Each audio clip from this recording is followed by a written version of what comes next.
librarian for Youth Services Consultant, for the Texas State Library and Archives Commission, as well as the Vice President of Social Media for Reading with Pictures. And I will be today's panel moderator, so I am thrilled to help guide us through this conversation. So I'm going to get started asking that each of the panelists first formally introduce yourself and explain your relationship to comics and graphic novels, visual arts, literacy, all of that. Good afternoon, everyone. My name is Demosa Weberbay, and I am a librarian at Scholastic, Inc., a small publisher of children's books. And my title is Director of Information Services and Cultural Insight. And so what I'm responsible at work for is keeping track of the archive with everything Scholastic has published, which goes back to 1920, and helping with reference and reader's advisory and research for people who are creating new products and stuff like that. And I get to, do things like this. My relationship to literacy, comics, and visual arts, it really starts off with my father, who is an avid comic book reader. He used to put the Batman comic book down on the table and tell me to read it so that we could discuss. And then, he was sliding things like Nightfall across the table. Just most of my exposure early on was through my dad and his brothers, and the kind of things that he would pass to me. And my father also was an avid reader of science fiction, so I read a lot of Isaac Asimov short stories and like Stephen King short stories and things like that. And then in addition to him being into comics, my father is a sign maker. He was a sign painter, and so growing up, that was the family business, and so I also learned how to draw as a kind of professional need in order to sketch things that would go onto the signs. Like if it was a butcher, we needed to sketch something like that, or a mechanic, or whatever the business was, we might be adding a graphic. And I also learned lettering from my father, so everything to do with drop shadows and spacing things out, and serifs and those kind of things, different fonts.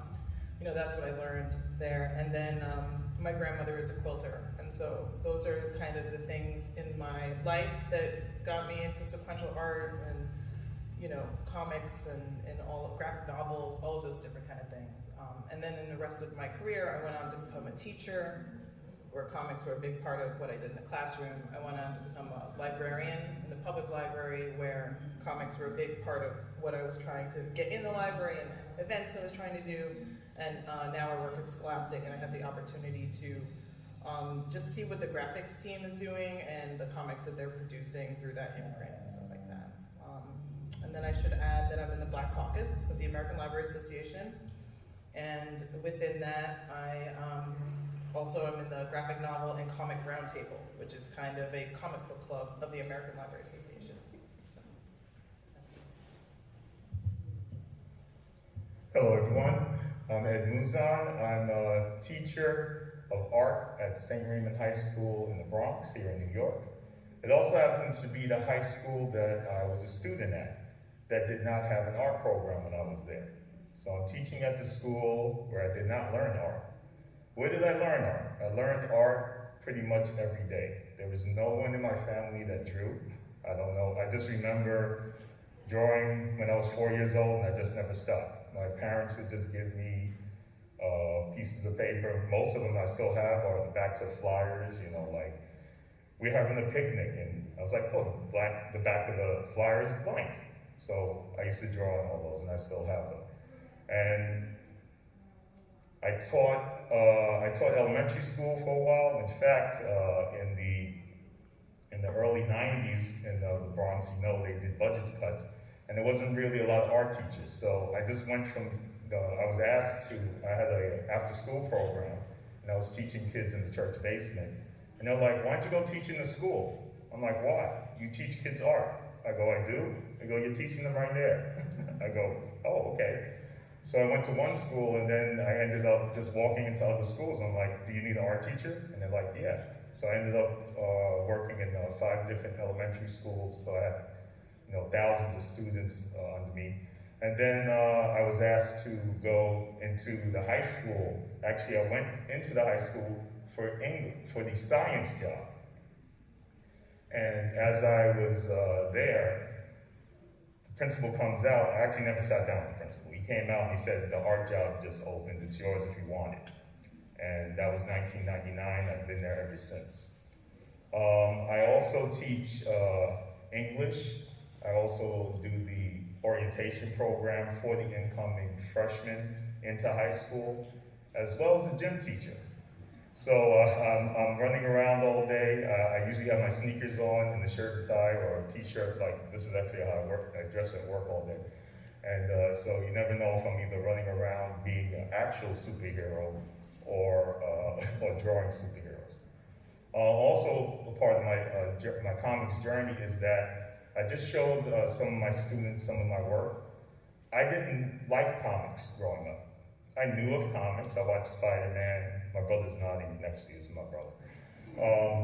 He has a different journey, but my friends like comics.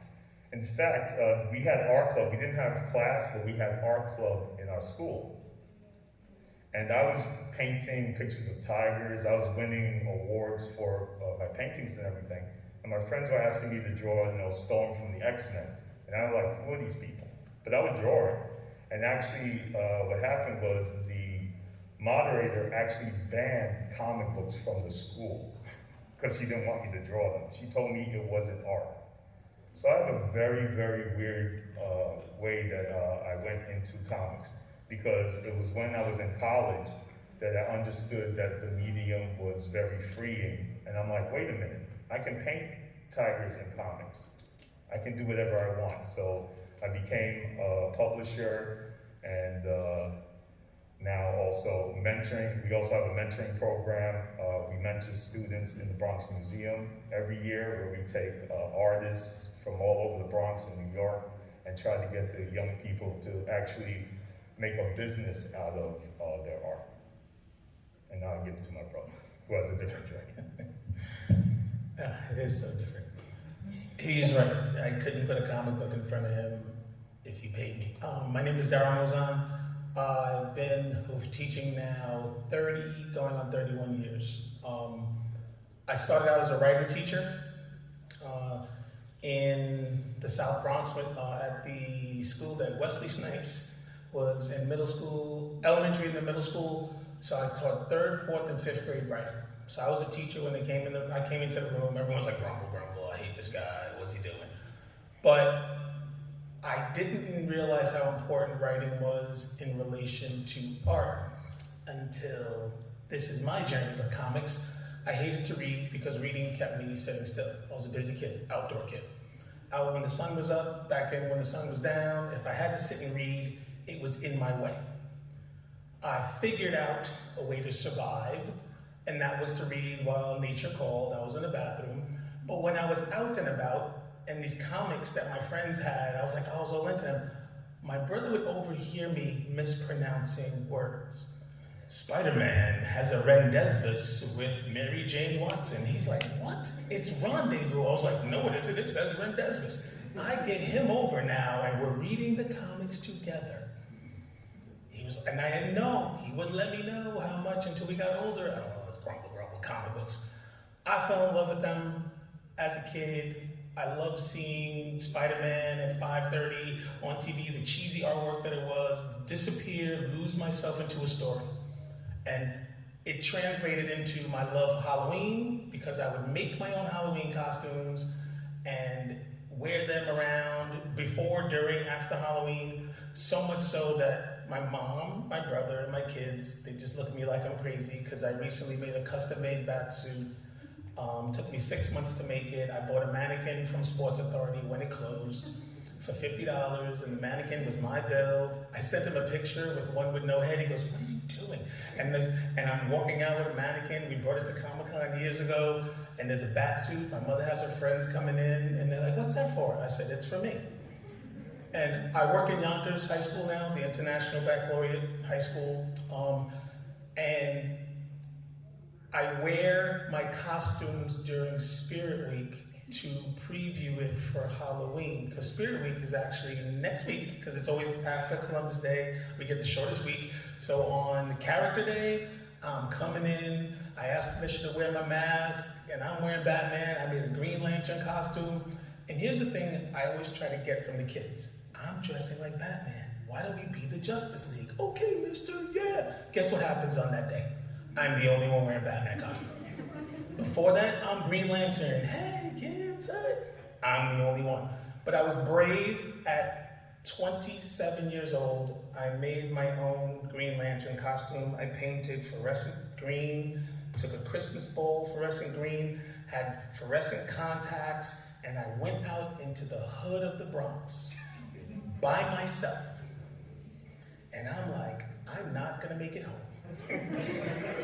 10 kids riding by with bikes and hoods, and they have eggs. They drop the bikes, drop the eggs. It's Green Lantern, John Stewart, and they're taking photos with me. This is true. I wouldn't suggest anyone doing it. I'm going to a pizzeria. In the alley, a guy comes out with drugs and money and says, that's Green Lantern. And I'm like, whoa. Not the safest thing, but I like the reaction. I am one of the biggest medieval fans, things of anything medieval, Dark Knight. I fell in love with Shakespeare, and I fell in love with that medieval feudal culture. And when Batman was called the Dark Knight, it changed a lot for me in my bam pow Batman on TV in the 60s. And he is the Dark Knight. I am protecting this by my own rules. No one gets hurt on my watch. He's like that authorized craziness. I live in a cave under a perfectly good mansion, and no one gets hurt. And everything in your life starts with a small trauma, and it's one bad day that can make you a different person. And my brother remembers this. I was 8 years old. We went to the YMCA day camp, Castle Hill Avenue in the Bronx. My mom had to work early, so she dropped me off. I was chasing dragonflies all the time because that's what I did.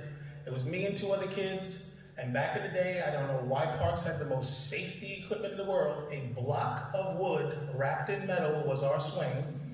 A kid's gonna swing on the swing on the swing, jumps off, the swing hits them in the head, and my world changed.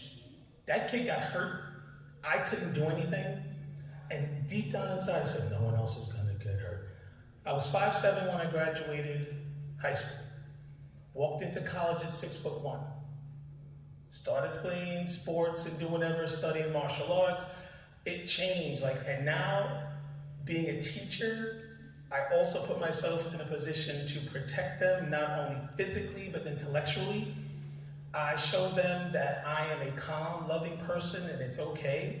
And I was an art teacher for a year. It was the greatest year I had. I taught K through 5 art, but I made them write about what they drew or created. Teachers like, why are these kids writing so much? I said, because they love what they're doing, and I always want to push the words. I'm a poet, I'm an artist, I'm a singer, I'm a performer of all kinds. I would love to be on stage every day. I'm trying to work my way into the soap operas. Thank you. That's why I love these lights. And I use graphic novels and comics with students who are learning English as a second language, and they're sitting in my English class, and they have to look forward to an English Regents on their junior year. The pictures and the words give a better understanding. When I taught 6th grade, I would get graphic novels for Shakespeare plays and have the kids introduced to it through there, so when they get to high school and we're analyzing, it's not so deep and the language isn't so inaccessible. I have a homage to Batman corner that has things these kids are like, really? I go, yes, really. It's my corner to look at when the rest of the world is whatever. I have my academia, but I have my Batman. I can't keep it in the house because my wife says no, but I put it in my classroom. And I will always find a way to weave that element of comics in. If there's a contest, I'll bring it into my classroom and help the kids find the words to match with whatever medium. It's just a really great time too. We get to see on the screen things that were in a book that we thought would never, ever, ever get there. Like I'm sitting there like, wow, like I have Disney Plus and Hulu and everything, and I'm like, come. I'm actually upset because I had to leave and I couldn't watch the next episode of Titans today, and it's in the back of my mind that I gotta go watch Nightwing. And I'm like, when I get home, I don't care what time, that's the first thing going on. So it's good. It's liberating. We teach students how to draw simple things and evolve into whatever they want. Like you said, it's free. It's an open medium, and it's very valuable. So thank you. Thank you. Wow. Next question. I was going to say my own origin story is not nearly quite that dramatic. I hadn't planned to actually, but I was going to say I'm a former public school educator and school librarian, and so now I'm working at the state level as a services consultant. But so much of what was said resonated with me as an educator, as a former teacher of literature, as a proponent and advocate of literacy, as that teacher who used every single opportunity of a Spirit Week to dress up.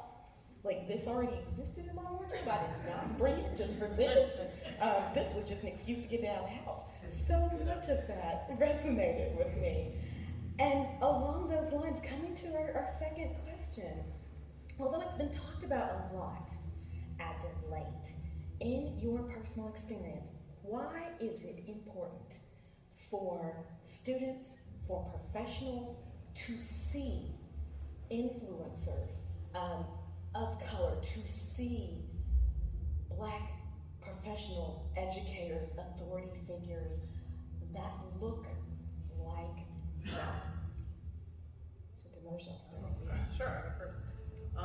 I have some notes, but I think it's important, like listening to what you were saying about dressing up at Spirit Week, and you say you're doing that, but it gives people permission to be a nerd and to enjoy the things that they like. And one of the notes I wrote down while you were speaking, when I was the classroom teacher, I also, as we talked about, I had a wall of comics, comic book posters in my classroom. So the rest of the classroom has the standards and the bulletin boards and the essays and that different kind of stuff, but there's one wall where all it has is posters that I'm picking up at comic book stores or, Walmart or anything like that, and it was just like a signal that I was putting out there for the kids who love comics and video games and all pop culture, that I'm with them, and that that's okay here, and that that's valid in the ELA classroom. And I started a comic book club, too, I'm just gonna start a comic book club because that's what I want to do during lunchtime, and so we'll see who else shows up. And I had a friend who was a teacher with me. We had gone to college together, and so we started the comic book club because that's what we were into. And so then the kids see us, talking about this and doing all different kind of comic events. And I remember one of my female students saying to me at one point, like, she'd never seen the guy students react to a teacher the way that they had reacted to me, and like come alive in a way. And I'm like, well, I knew why it was, because I was the one who was like, comics are cool, they're happening here, we're gonna talk about them. But I mean, obviously being able to see and envision yourself in a place in the future is a reason why it's important to have a teacher, a librarian, or even to read a book that's written by a person that's diverse. I don't have the exact number, but there is research that shows, for example, like if a kid has a Black teacher, a Black student has a Black teacher before they're in 8th grade, then the numbers, the chance that they're going to go to college increases exponentially. And so sometimes just, your mere presence is a shock to the people in the room because they never considered that, a librarian could be Black. And sometimes even when you're in the library, they may pass you by and go to speak to someone else, because even if you're standing right there at the reference desk, you don't look like a librarian. What does that mean? Like, what does a librarian look like?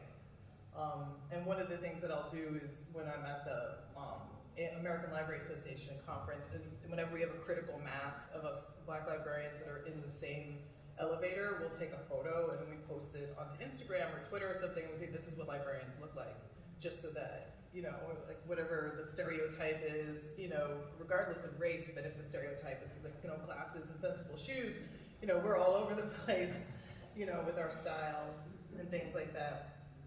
And, for me, when I first started as a teacher, I was teaching in Far Rockaway, Queens, which is where I'm from, born and raised. Okay. And I think it was interesting because the kids, they didn't believe that I was from Rockaway. I've been there my whole entire life, and you don't sound like somebody from Rockaway. I'm like, people from Rockaway sound like this. You don't dress like somebody from Rockaway. People from Rockaway dressed like this. And then you'll start to see